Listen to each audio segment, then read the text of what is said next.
Okay, Johnny, this one's got your number on it. Let's jam. Hi, everyone, and welcome to another Minijam episode of Cinemajam, where we'll be talking about Send Help, the latest movie from Sam Raimi. And I'm going to tell you now, Sam Raimi is back. This movie puts him back on the genre that he really knows how to handle the best. As always, I'm Sebastian Gomez from Austin, Texas, and I'm excited to talk about this movie. Send Help is the latest movie from Sam Raimi, released in January 30 of 2026, starring Rachel McAdams and Dylan O'Brien. To be honest, there are other people that have like small cameos, but Rachel McAdams and Dylan O'Brien are basically 90% of the movie, so let's focus on them. The rest are just for a few minutes and are not really worth discussing. But it's an interesting movie because for those people that don't know a lot of Sam Raimi, I mean, he has done several superhero movies, so he's very well known for that. But I think you can tell in his passion is the horror genre, and especially those horror genres with a lot of comedy in them, like the Evil Dead 2, Army of Darkness, Drag Me to Hell is another good example.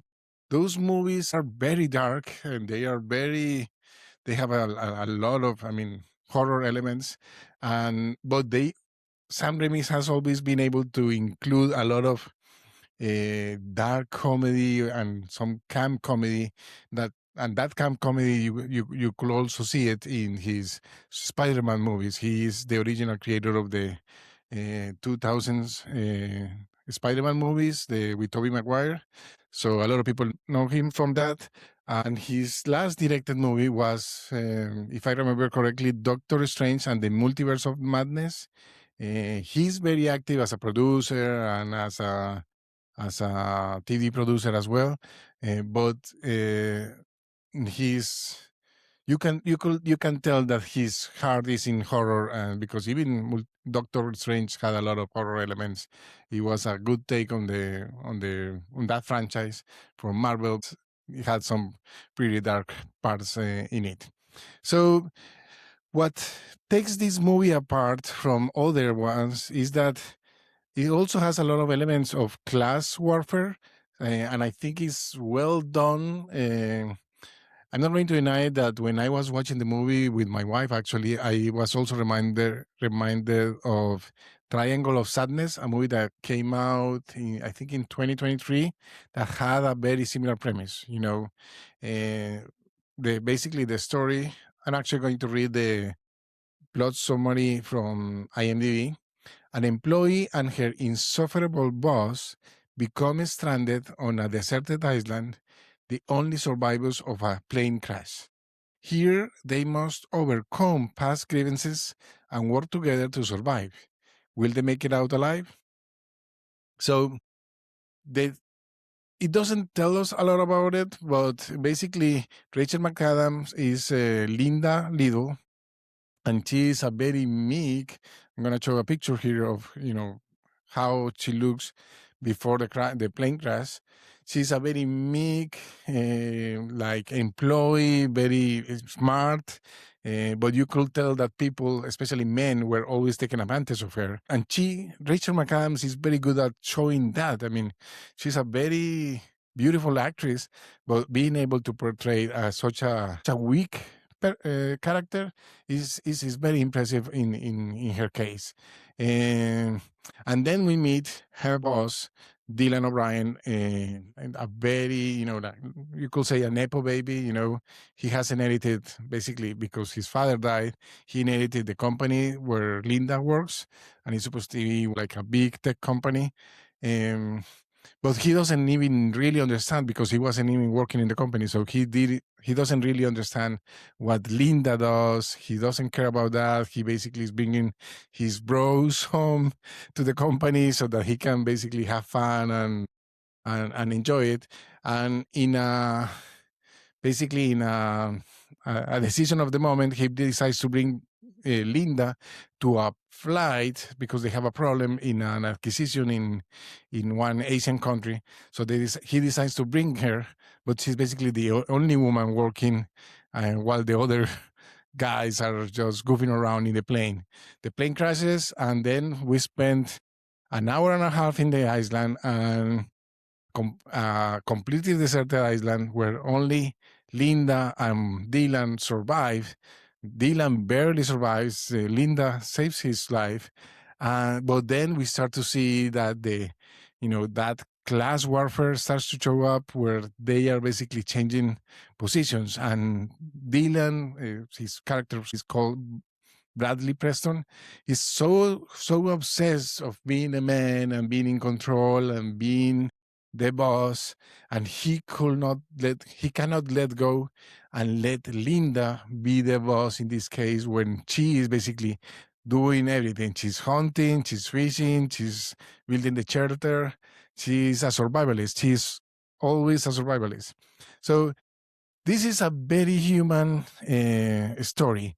It's very different to many of Sam Raimi's movies. To be honest, I don't remember any movies from Sam Raimi where he didn't include any supernatural elements. In this one, you could say that the only supernatural element is that Linda is so good as survivalist that it doesn't make any sense. But then at the end, we find out that there was also some ways where she was basically cheating her survival in the island, and we find out that she wasn't that good of a survivalist at the end. So it was actually quite funny. And in the end, the conflict escalates into, several times actually. We are actually surprised how Linda lets Dylan survive so many times, how many chances she gives him. And Rachel McAdams is definitely bringing her A game. She's actually doing most of the heavy lifting in this movie. But Dylan O'Brien actually does a good job of being that, white boss type that he believes he's in control when he doesn't. In this case, it doesn't. His money doesn't count, basically. So it was a very good interpretation of both characters. I do believe it's worth it. The music was great. The tension that he was building, beautiful cinematography. The script, I think the script by the writers Damien Shannon and Mark Swift, it was pretty good. It has a lot of good dialogue, and the rhythm of the movie is actually pretty well paced. At the end, you do feel a lot that two people carrying a movie for such a long time is actually quite hard. And I was surprised that only at the end I was starting to feel like, okay, maybe we're spending too much in the island. It really went really fast in the end. I didn't felt like the hour and 53 minutes was that long, to be honest. I actually thought it was a little bit shorter when I checked my watch after watching the movie.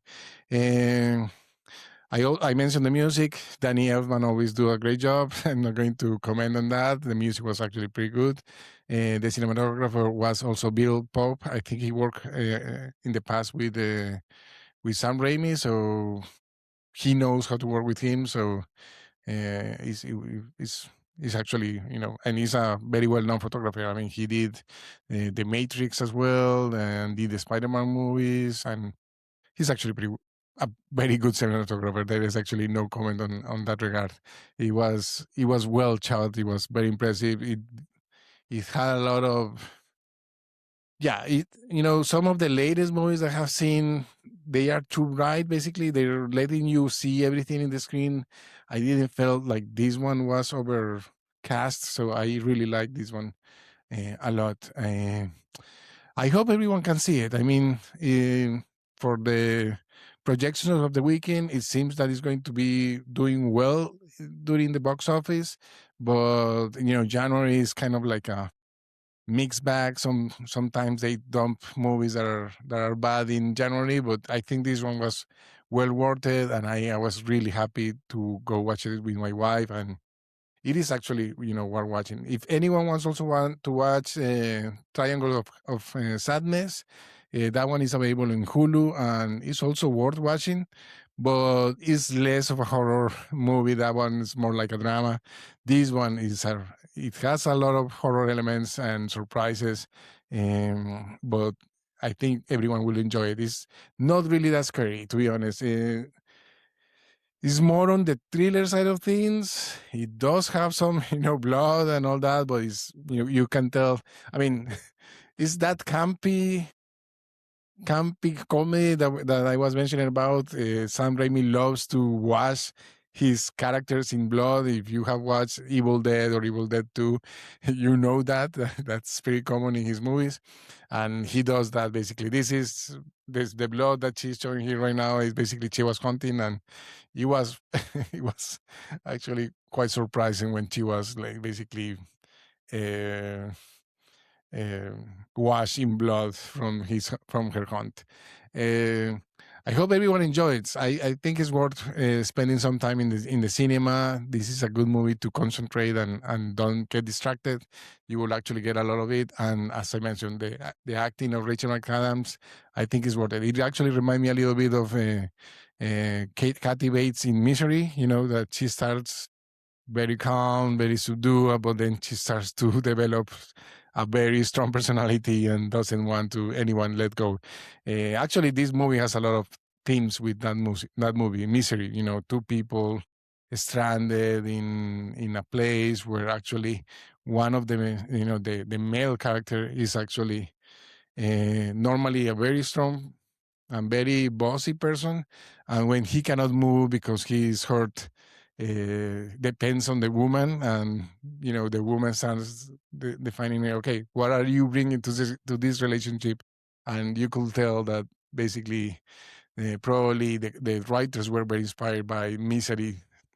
I hope everyone enjoys it, and leave me your comments. Please subscribe, review the podcast. That help us find new people. And until next time, keep jamming about movies.